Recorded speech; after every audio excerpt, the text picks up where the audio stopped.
Uttar Pradesh police भर्ती 2015 में रिक्त रह गए 3528 खाली पदों के लिए माननीय उच्च न्यायालय इलाहाबाद में संघर्ष कर रहे प्रदेश के समस्त याची भाई और बहनों को नमस्कार, जय हिंद। मित्रों,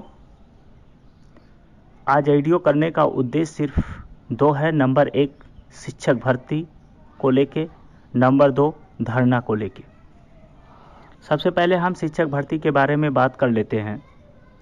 शिक्षक भर्ती जो आप लोग जानते ही होंगे, 69,000 शिक्षकों का भर्ती कुछ दिन पहले हुआ है। उसमें लगभग 5100 रिक्त पद था, बचा हुआ था, वैकेंट सीट था। और जो सूत्रों के हवाले से पता चल रहा है, लगभग 1600 पद हैंडीकैप्ड का था, जो मामला माननीय उच्च न्यायालय इलाहाबाद में चल भी रहा था और विचाराधीन था, हैंडीकैप्ड का। और 69,000 शिक्षकों का जो मामला है, माननीय सर्वोच्च न्यायालय दिल्ली तक भी गया है, जिसमें सरकार के द्वारा जो हेल्पनामा दिया गया था, सूत्रों के हवालों से ये पता चला है, कहीं ना कहीं ये सीटों का जिक्र किए थे, वैकेंट सीट का। तो टोटल जो सीटें खाली है, जो भरा गया है, वो 6696, जिसमें 5100 सीट वैकेंट और 1600 सीट जो है हैंडीकैप्ड का। हैंडीकैप्ड का जो सीट है, चल रहा था मामला उपेंद्र कुमार मिश्रा अदर 131 4428/2020 इनका रीट संख्या है, जो माननीय उच्च न्यायालय इलाहाबाद में अभी विचाराधीन है। लेकिन जो कल सेलेक्टेड लिस्ट आया है, उसमें इनका सिलेक्शन हो गया है। तो कहीं ना कहीं सरकार को झुकना पड़ा अभ्यर्थियों के सामने, इनके हौसलों के सामने, अपनी बातें ट्विटर के माध्यम से, फेसबुक के माध्यम से, अन्य संसाधनों के माध्यम से अपना जो मामला है हमेशा समय समय पे प्रकाशित करते रहें। आज उसी का लाभ मिला है, जो 6696 अभ्यर्थियों को सिलेक्शन मिला है। हम इनका धन्यवाद करना चाहते हैं, इनके संघर्ष का। और कहीं ना कहीं हमें इन्हीं को आदर्श मान के हम लोग को भी हर स्तर पे संघर्ष करना जरूरी हो गया है। अब हम बात करते हैं धरना के बारे में। हमारा 29 तारीख को धरना 100% कन्फर्म है। अब धरना का स्थान पहले इको गार्डन आप लोगों को बताया गया था, लेकिन तमाम हमारे इस भर्ती के जिम्मेदार अभ्यर्थियों से बात किया गया, विचार विमर्श किया गया और उनका राय लिया गया, क्योंकि जो भी कार्य आगे करना है समस्त अभ्यर्थियों के राय से ही करना है। तो इको गार्डन में हम अपनी जो उद्देश्य लेके आ रहे हैं लखनऊ, शायद उतना हम सरकार पे दबाव नहीं डाल पाएंगे। इको गार्डन से हम इकट्ठा हो जाएंगे, सरकार के द्वारा कोई ना कोई अधिकारी भेजा जाएगा और हम लोगों को आश्वासन देके वो चले जाएंगे, लेकिन हमें कामयाबी नहीं मिल पाएगा सरकार पे दबाव डालने का। तो हम लोगों का जो विचार है कि हम लोग अपनी बातों को, अपनी मांगों को रखने के लिए कालिदास मार्ग मुख्यमंत्री आवास पे जाएंगे। सुबह 7 बजे से समस्त अभ्यर्थी वहां पहुंचने का कृपया करें। लेकिन इस बात को भी विशेष तरीके से ध्यान दीजिएगा कि कोई भी सुभाष चंद्र बोस बनने का काम नहीं करेगा।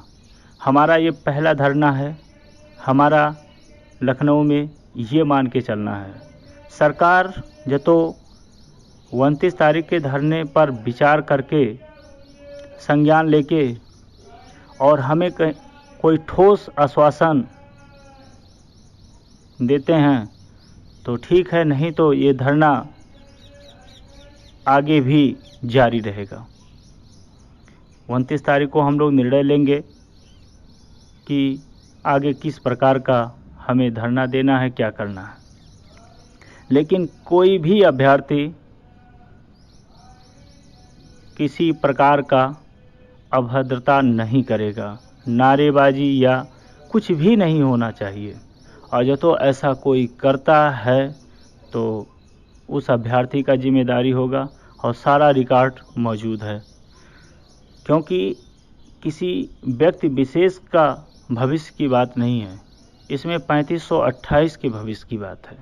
हमें आपको एकजुट होके कुछ ऐसा कार्य करना है जिनको सबको, समस्त याची भाई बहनों को, संघर्ष कर रहे समस्त भाई सिपाहियों को वर्दी मिल सके। हम सरकार को सिर्फ ये बताना चाहते हैं, हो सकता है सरकार तक हमारी बातें ना पहुंचा हो, न्यायालय की बातें, या क्योंकि बीच में ही हेडक्वार्टर भर्ती बोर्ड तक रह जाता हो, तो हम अपनी बात तो पहली बात वहाँ बता सकें, अपना प्रेजेंटेशन दिखा सकें। 29 तारीख का हमारा उद्देश्य यही है और हमारे पास आधार भी हैं, उद्देश्य भी हैं अपनी बात रखने का। तो हम 29 तारीख को किसी प्रकार का वहाँ नाराबाजी या कोई चीज़ नहीं करेंगे। शांति ढंग से हम बैठेंगे, अपना पक्ष रखेंगे। हमारा पक्ष सुना जाता है तो ठीक है, नहीं सुना जाता है तो अपना पक्ष, अपनी बात को मनाने के लिए हम लगातार धरना देने के लिए भी कोशिश करेंगे। लेकिन इसका निर्णय 29 तारीख को होगा सबके सहमति से। 29 तारीख को अब कन्फर्म हो गया है कि हमें मुख्यमंत्री आवास आना है और शांति ढंग से आना है। ठीक, अब 29 तारीख को हम या तो सफल होते हैं कि असफल होते हैं, दो बात हो गया। सफल होते हैं वहाँ तक पहुँचने का तो हम अपनी बात रखेंगे, लेकिन दो चीज़ें भी हमें सोचना है, कहीं हम असफल भी ना हो जाएं, हमें रोक लिया जाए या हमको कहीं दूसरे जगह भेज दिया जाए। ऐसा स्थिति में या तो सफल होते हैं तो असफल होते हैं तो वहाँ पहुँचने में हम इको गार्डन लखनऊ में 3 बजे वहाँ मिलेंगे।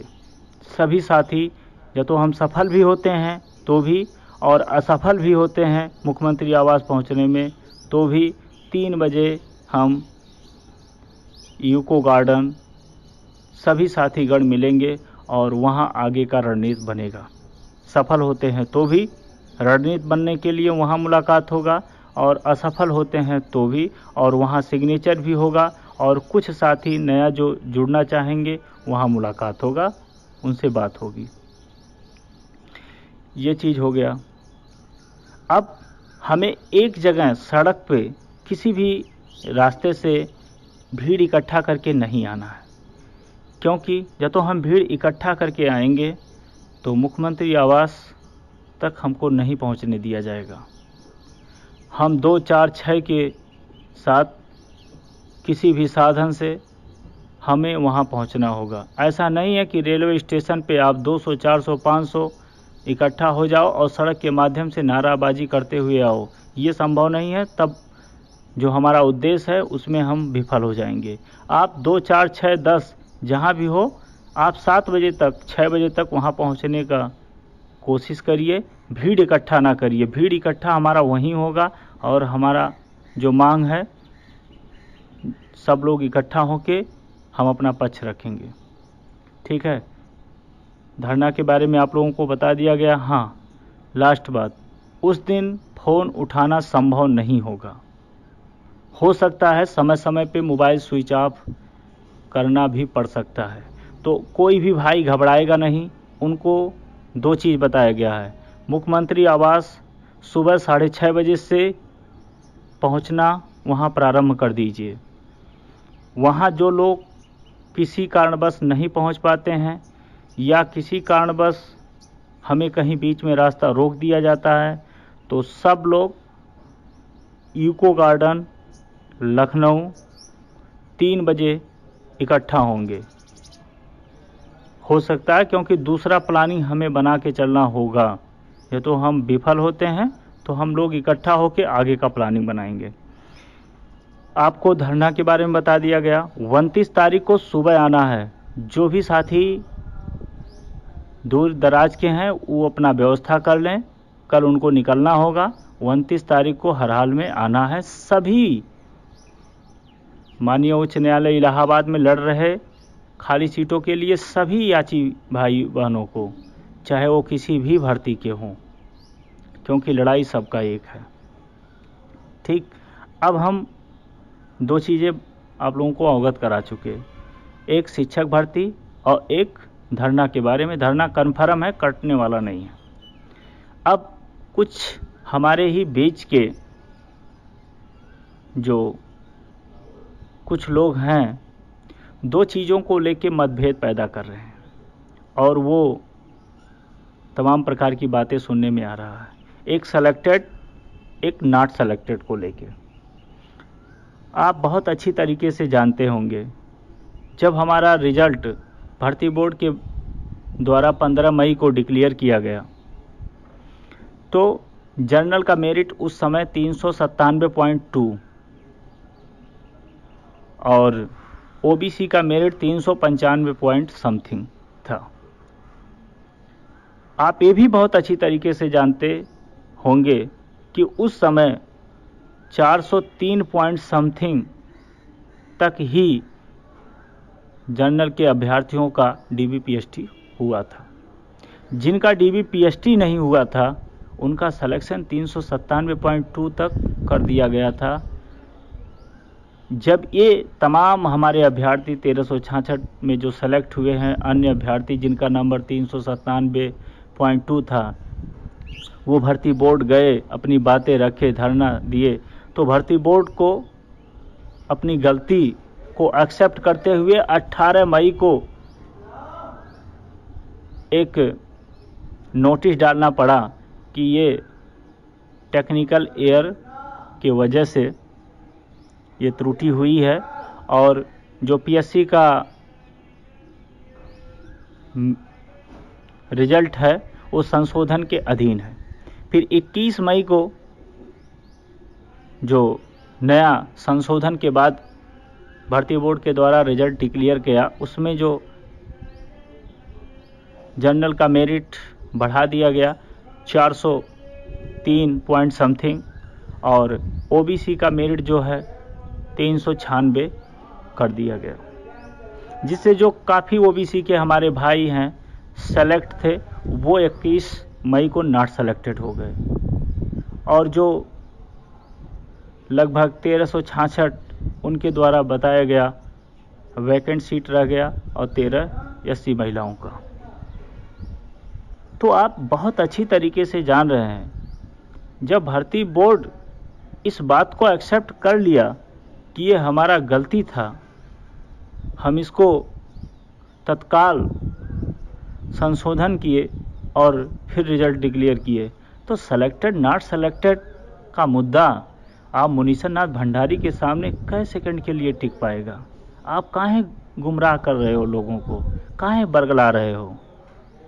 बहुत दुख होता है। आप कोई ऐसा पॉइंट ढूंढो जो आपका आधार मजबूत हो। हमारा आपका लड़ाई 3528 का है, खाली पदों का है। सेलेक्टेड नॉट सेलेक्टेड आर्गुमेंट का विषय है, लेकिन आधार का विषय नहीं है।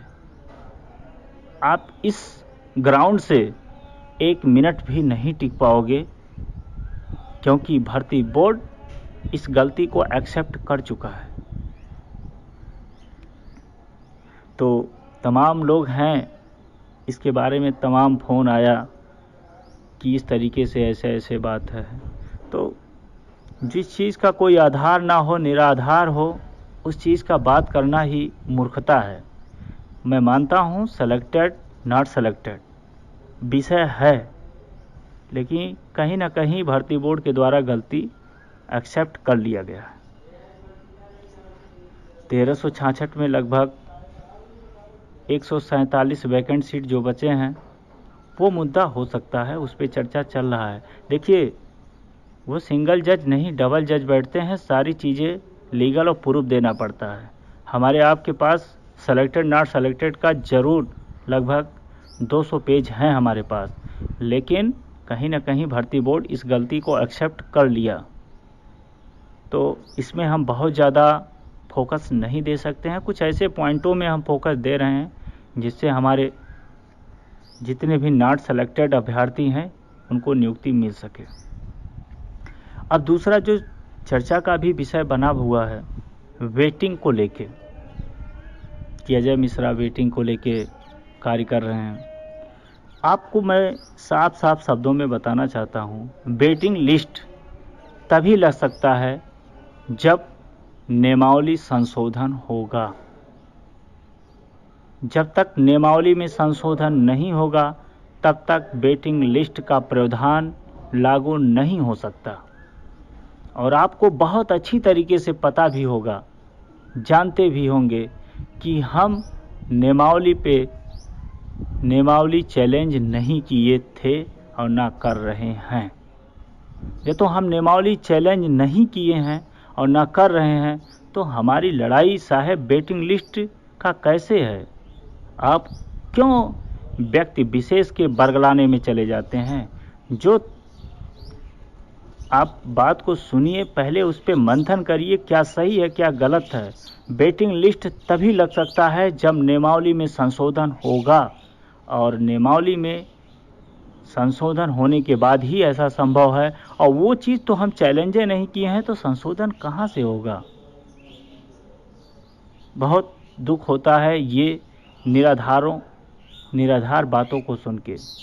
तो दोनों बातों को हम खंडन करते हैं, ना तो हम नियमावली चैलेंज किए हैं ना तो कर रहे हैं। तो वेटिंग लिस्ट के लिए हमारी लड़ाई नहीं है, ठीक। हमारी लड़ाई 3528 के लिए है, हमारी लड़ाई याचिकाकर्ता के लिए है, ठीक। और जो सेलेक्टेड नॉट सेलेक्टेड का मुद्दा था वो हमने आपको बता दिया बहुत बेहतर तरीके से। शायद आप समझे होंगे कि कोई भी व्यक्ति, सपोज दैट अपने आप को समझ लो कि हम किसी को अभद्र बातें कह देते हैं और उनको दुख होता है, और फिर जाके हम उनसे माफ़ी मांग लेते हैं और जो तो माफ़ कर देते हैं, तो गलतियां ख़त्म हो जाता है। उसी प्रकार भर्ती बोर्ड 15 मई को जो रिजल्ट डिक्लेयर किया, 18 मई को उन्होंने अपनी गलती एक्सेप्ट किया और 21 मई को पुनः संशोधन के बाद रिजल्ट डिक्लेयर किया। ये चीज़। हाँ, दूसरा मुद्दा ये हो सकता है, जो मेरिट में कई बार छेड़छाड़ किया गया है वो नियमावली के खिलाफ है। नियमावली कहीं भी ये आदेश नहीं दे रहा है कि आप बार बार मेरिट को मेंटेन करते रहिए, ठीक है। तो तमाम विषय हैं, आइडियो में बताना ज़रूरी नहीं है। जो हमें कई अभ्यर्थियों के द्वारा बताया गया उस बात को मैंने आपको अवगत करा दिए, क्योंकि वो हमारा जिम्मेदारी भी है कि किसी अभ्यर्थी को व्यक्ति विशेष के द्वारा बरगलाया ना जाए, सही समय पे सारी बातें आप तक जानकारी पहुंचा दिया जाए। तो धरना कन्फर्म है 29 तारीख को सुबह 7 बजे, क्या 5 बजे तक आप लोग पहुंच जाइए, और सुबह 6:30 बजे से मुख्यमंत्री आवास कालिदास मार्ग आइए। तमाम हमारे जिम्मेदार व्यक्तियों का जो राय मिला हमको, उसी अनुसार ये आप लोगों को अवगत कराया जा रहा है। तो और जतो हम मुख्यमंत्री आवास पहुंचने में या पहुंचते भी हैं, फिर भी हमें 3 बजे यूको गार्डन आना होगा। इसी शब्दों के साथ हम विराम लेते हैं। जय हिंद, जय भारत।